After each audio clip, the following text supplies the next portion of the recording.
तसंच भारत फोर्सचे रणजित भोसले, फेरोचे नाना बाबर, ISMTचे कल्याण कदम, बारामती दूध संघाचे पोपट शेंडगे, बाहुलीचे अजिंक्य भांडवलकर, सुयशचे भारत जाधव, बेरी कॅलिमिटचे श्रीकांतजी कदम, योगेशजी ढवळे, यशस्वी टेक्नॉलॉजीचे मनोज सावंत, पियाजो व्हेकलचे सर्व त्यांचे पियाजो व्हेकलला अजून अध्यक्ष नाही का?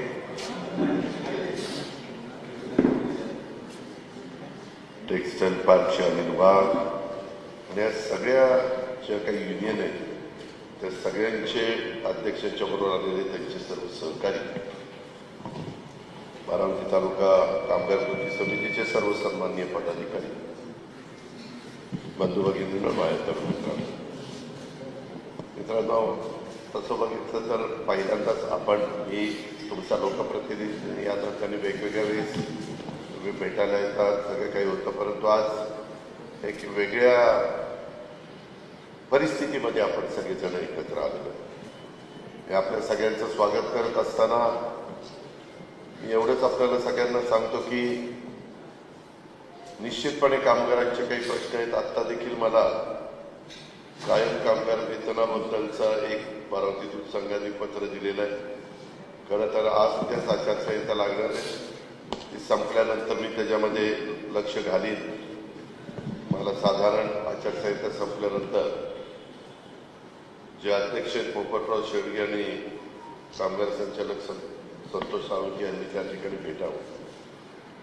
त्याचबरोबर आता मला नानासाहेब सांगत होते की दादा, आम्हाला बारामती तालुका कामगार कृती समिती कार्यालयासाठी जागा पाहिजे. त्याच्याबद्दल आता उद्यापासून किंवा आजपासूनच आचारसंहिता लागण्याची दाट शक्यता आहे. पण आचारसंहितेच्या काळामध्ये काही नियमाचं पालन करायचं असतं. आपल्यालाही माहिती, लोकसभा विधानसभेच्या निवडणुका ज्यावेळेस लागतात त्यावेळेस अशा प्रकारचा प्रसंग आपल्या सगळ्यांच्यावर येत असतात आणि आपण सगळेजण त्याचं पालन करण्याचा प्रयत्न करत असतो. बारामती कशी बदलत गेली, बारामतीचा विकास कसा होत गेला, बारामतीमध्ये MIDCची जागा कमी पडायला लागल्यानंतर जी सह्याद्री डेअरी होती त्यांची पण सगळी जागा आपण MIDCला घेतली. अजूनही माझा प्रयत्न आहे, शेतकऱ्यांना स्वखुशीने जर पलीकडची जागा दिली तर MIDCमध्ये बरेचसे प्लॉट आता शिल्लक राहिलेले नाही, परंतु काही एरिया ते युनिट अडचणीत आल्यामुळं बंद पडले तर मोकळ्याच्या मोकळ्या जागा, जर तुम्ही बघितलं भारत फोर्सच्या शेजारी आता डिस्लरी एक उभी राहिलेली आहे, परंतु त्याच्या समोरचं स्पेंटेक्स, ऑर्के वगैरे ह्या सगळ्या 3 मिल होत्या तुमच्या टेक्स्टाईल, तर त्या सगळ्या अडचणीत आलेल्या आहेत. पण बाकीचे युनिट म्हणजे तुम्ही ज्यांचं युनियनचं अध्यक्षपद भूषवताय ते डायनामिक्स डेअरी असेल, भारत फोर्स असेल, फेरोरा असेल, ISMT असेल, बाहुली असेल, सुयश ऑटो असेल, पियाजो व्हेकल असेल, टेक्स्टाईल पार्क असेल, हे सगळ्या कंपन्या आपल्या चांगल्या चाललेल्या आहेत. आणि मित्रांनो, तुम्ही एक बघा, बाकीच्या ठिकाणी राज्यामध्ये कंपन्या चालल्यानंतर तिथल्या लोकप्रतिनिधीचा त्या कंपन्यांना फार त्रास असतो. मी गेले 32 वर्ष तुमच्या सगळ्यांच्यामुळे इथं प्रतिनिधी म्हणून काम करतोय. आम्ही सगळेच जण झटत असतो, परंतु कधी मी सातत्याने कामगार आणि उद्योगपती यांच्यामध्ये समन्वय साधण्याचाच प्रयत्न केला. कुठल्याही गोष्टीला आपण त्यांना फक्त कधीतरी आता CSRची पद्धत निघालेली आहे, त्यावेळेस आपण म्हणतो की आमच्या बारामती नगरपालिकेला कचरा गोळा करायला पियाजोच्या काही गाड्या द्या किंवा कधी JCB द्या, असं ते त्या नियमाने ते देता येतं. कारण तुम्ही ज्या कंपनीमध्ये काम करता, तुम्ही ज्या कंपनीमध्ये घाम गाळता आणि त्या घामाचं त्या कष्टाचं तुमच्या चीज होतं, त्यावेळेस कंपनी पण बऱ्यापैकी नफ्यात चालते आणि मग आलेल्या नफ्यामध्ये काही टक्के कंपल्सरी CSR हा त्या कंपनीला द्यावाच लागतो. त्यावेळेस आपण त्यांना म्हणतो की बाबा इथं द्या, अशा प्रकारे आपण त्यांची मदत देतो. काही काहींनी अंगणवाडी आपल्याला चांगल्या करून दिल्या, काही काहींनी तिथं शाळा, मला वाटतं फेडरल शाळा, अतिशय उत्तम अशा प्रकारची शाळा करून दिली किंवा इतर पण कामामध्ये ही लोक मदत करत असतात आणि त्याचा उपयोग डायरेक्ट इनडायरेक्ट बारामतीकरांना होतो. तुम्ही सगळेजण शेवटी प्रत्येकाचा प्रपंच असतो, मुलं बाळ असतात, संसार असतो आणि त्यांना कष्टाची कामं करावी लागतात. मी जास्तीत जास्त सुविधा बारामतीकरांच्या करता देण्याचा प्रयत्न माझा नेहमीच असतो. तुम्ही देखील बघताय की सुरुवातीच्या काळात ह्या कंपन्या सुरू झाल्या त्यावेळेसची बारामतीची परिस्थिती आणि आता दिवसेंदिवस बारामती परिसर जो बदलत चाललेला आहे.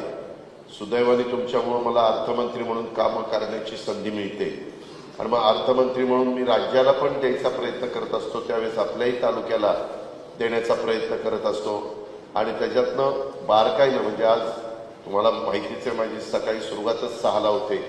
6ला ती कामं आम्ही बघत असतो आणि व्यवस्थित आहेत का, चांगलं आहे का, त्याचा डायरेक्ट इनडायरेक्ट फायदा हा प्रत्येकाला होतो. चांगल्या प्रकारचे मॉल आलेले आहेत, चांगल्या प्रकारचे ब्रँड आलेले आहेत, चांगल्या प्रकारचे रेस्टॉरंट झालेले आहेत, चांगल्या प्रकारचे वेगवेगळे हॉटेल्स झालेली आहेत आणि हे जरी नवीन झालं तर त्याच्यात पण कामगार बऱ्यापैकी लागतात. ज्वेलरीची, सोन्या चांदीची दुकानं वेगवेगळ्या नावाजलेल्या कंपन्यांची आलेली आहेत. अशा पद्धतीनं ह्या सगळ्या गोष्टी होत आहेत. तुम्हाला पण इतर काही सुविधा, मी आता लवकरच इथे एक हॉस्पिटल करतोय. ते 5 एकर जागा काहीतरी MIDCला द्यायला सांगितलेली आहे. हा ते मला ती वाढवायचं होतं. धनंजय त्या दिवशी म्हणला की दादा हे 5 एकर लोक जरा जास्त बेडचं करा. मग आम्ही बसलो.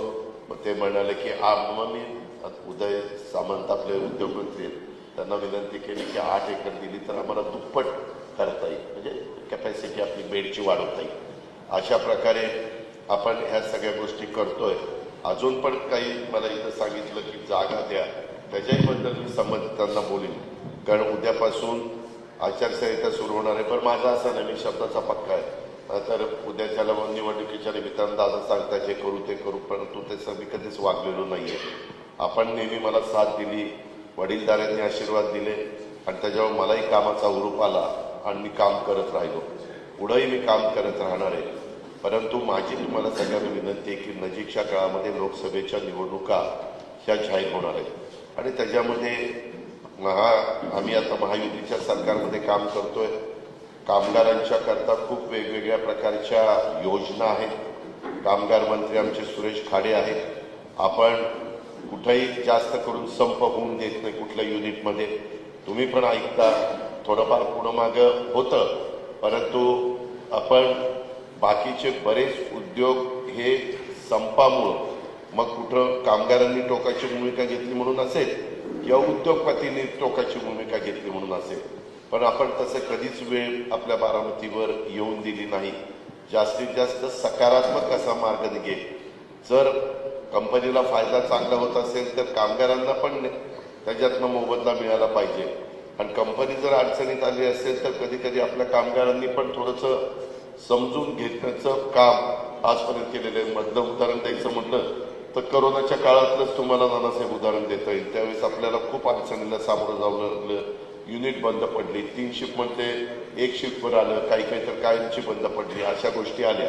परंतु त्याच्यातनं नवीन आपण निर्णय घेतले आणि ह्या सगळ्या गोष्टी पुढे नेल्या. त्यावेळेस पहिल्यांदा बारामतीकरांच्यावर जरा वेगळा प्रसंग ओढवला, ह्याच्या आधी कधी ओढवला नव्हता. परंतु काही गोष्टीचा नाईलाज असतो. आम्ही पण सगळ्यांचा आदरच करणारी माणसं आहोत. मला कुणावर टीका टिप्पणी करण्याचं काही कारण नाही. माझी तुम्हाला विनंती आहे की उद्याच्या काळामध्ये आम्ही महायुतीचे उमेदवार म्हणून देखील एका उमेदवार उभा करणार आहे. बाकी सगळे आम्ही मिळून तो उमेदवार अजून आमचे जागा वाटप झाले नसल्यामुळे आम्ही अजून नाव जाहीर करत नाही. परंतु तुम्ही मला आजपर्यंत साथ दिलेली आहे, तशाच प्रकारची साथ तुम्ही लोकसभेच्या पण निवडणुकीच्या निमित्तानं द्यावी. त्याचं कारण असं आहे की मी आता तुमच्यामुळं सरकारमध्ये असल्यामुळं मी महाराष्ट्र राज्याच्या बऱ्याच योजना महाराष्ट्राला देऊ शकतो, तसं बारामतीला पण देऊ शकतो. पण सेंट्रल म्हणजे भारताचं जे सरकार असतं, भारत सरकार ज्याला आपण म्हणतो, हे मी आहे ते महाराष्ट्र सरकार, जे संपूर्ण देशाचं भारत सरकार, त्या भारत सरकारच्या काही योजना, त्यांचे मोठे प्रकल्प असतात, मोठ्या गोष्टी असतात. आता काल का परवा बारामती फलटणचं पंतप्रधानांनी ऑनलाईन शुभारंभ केला. आता रेल्वेची पण आपण ती सोय करतोय. मी काल विमानाने आलो, विमानतळाच्या धावपट्टीच्या बद्दल पण काही सुधारणा करण्याचा माझा प्रयत्न चालू आहे. आपली अडचण काय झाली, एका बाजूला रेल्वेचं लाईन रूट आणि त्या बाजूला गोजूबाईपर्यंत मी गेलो, म्हणजे धावपट्टी, परंतु ते अजून 1-1.5 किलोमीटर पुढे जायला पाहिजे. तिथं नेमका खड्डा आला आणि मध्ये काही खड्डा मी बुजून काही प्रमाणात वाढवलं. त्याच्यावर पायलट ट्रेनिंग वगैरे ह्या गोष्टी आपल्याकडे होतात, परंतु ती जागा जर आणखीन व्यवस्थित आपल्याला मिळाली असती, एका म्हणजे दोन्ही कचाट्यात पण सापडलो तर आपल्याला इथं मोठ्या प्रमाणावर विमानं पार्किंगला आली असती.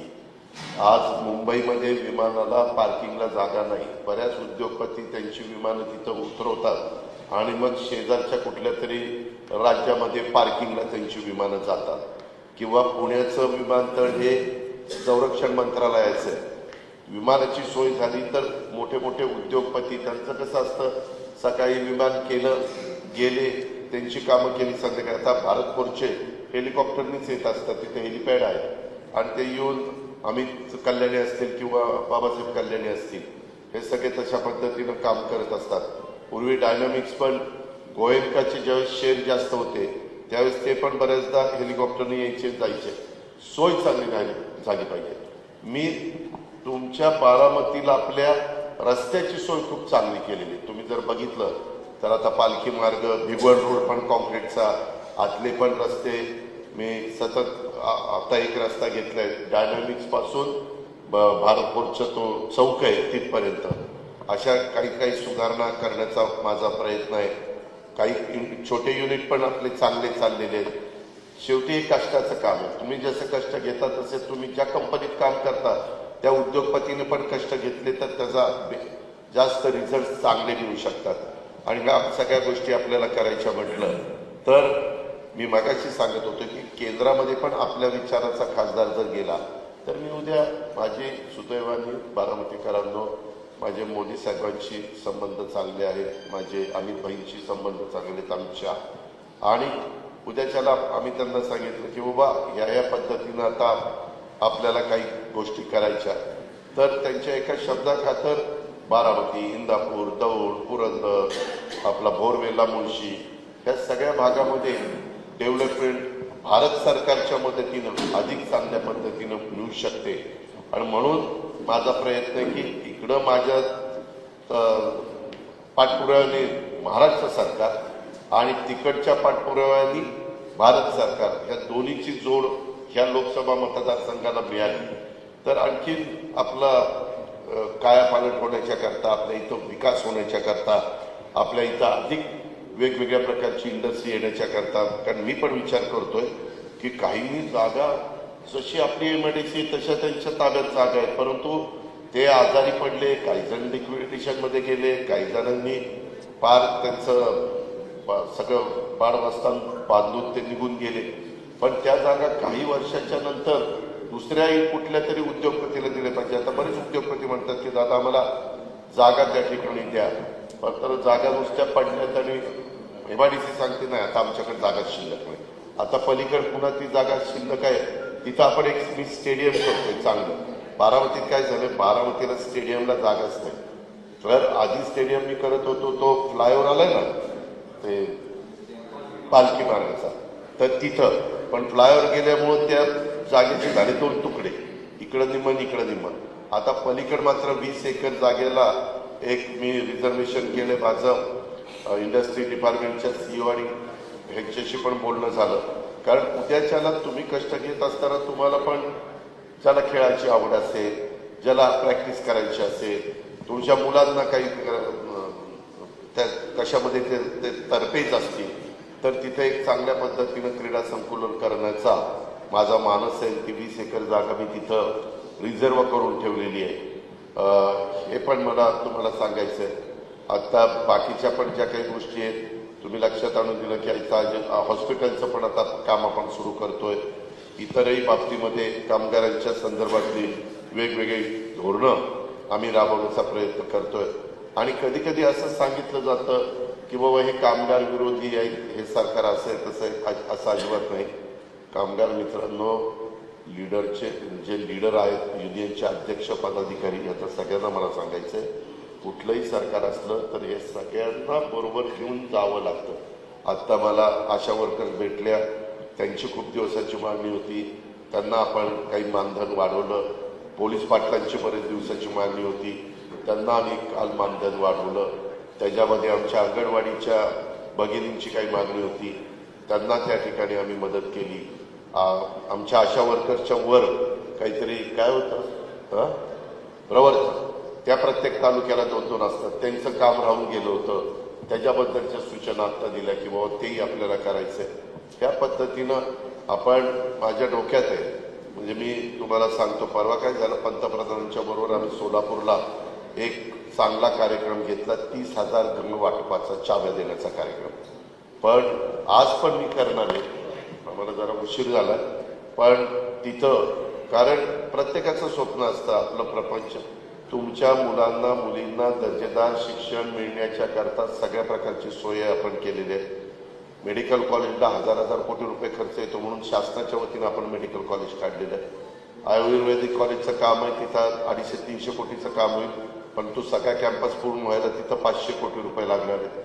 म्हणजे वेगवेगळ्या भागात वेगवेगळ्या गोष्टी करण्याचा आणि त्याचा डायरेक्ट इनडायरेक्ट फायदा सर्वांना कसा होईल हाच माझा सातत्याने प्रयत्न चाललेला आहे. आपल्या बारामतीत ग्रीनरी राहिली पाहिजे, आपल्या बारामतीमध्ये झाडं मोठ्या प्रमाणावर लागली पाहिजे, असा सगळा प्रयत्न आहे. आणि सुरक्षित तुम्हाला वाटलं पाहिजे. म्हणजे काही ठिकाणी बघा दादागिरी असती, गुंडगिरी असती, कोयता गँग असती, फलानी गँग असती, तसल्या अजिबात दाड मी कोणाची करत नाही. म्हणजे आपल्या जवळच्याची मुलं जरी चुकली तर हा चुकला त्याला शासन झालं पाहिजे, अशा प्रकारचं. किंवा आता पोलीस दलाच्या बाबतीमध्ये पण आपण इतक्या सुविधा दिल्या. तुम्ही किती लोकांनी आपलं बस स्थानक बघितलं मला माहिती नाही तुपेजी, परंतु एकदा जावा बस स्थानक असं होऊ शकतं.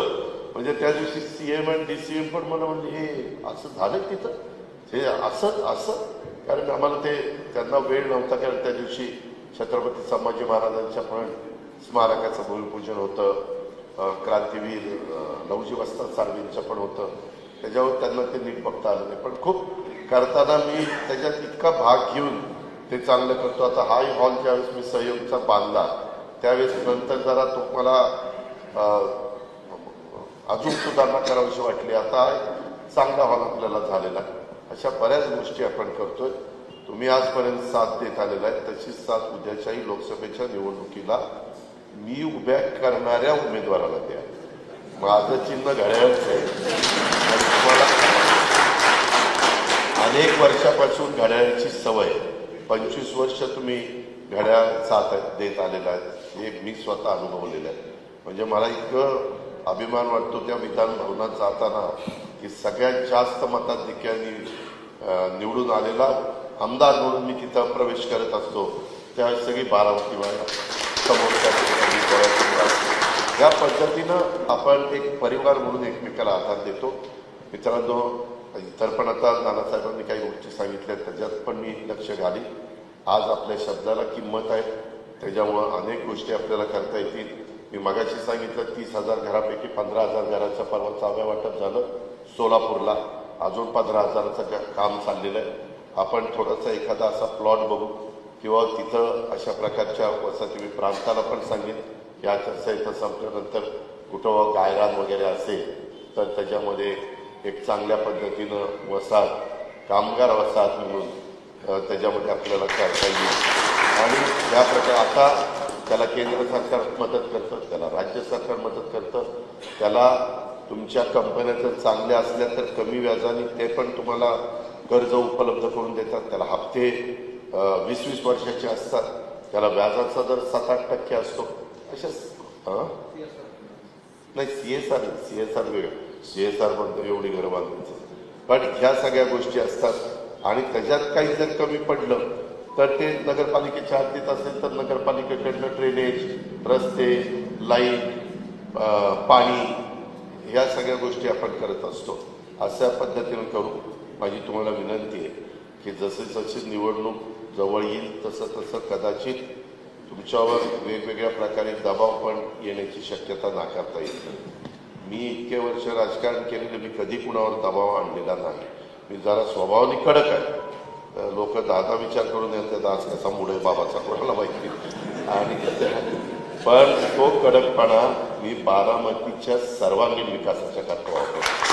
मी वैयक्तिक माझ्या स्वतःच्या स्वार्थाकरता कधीही त्याचा उपयोग केलेला नाही आणि करणार पण नाही.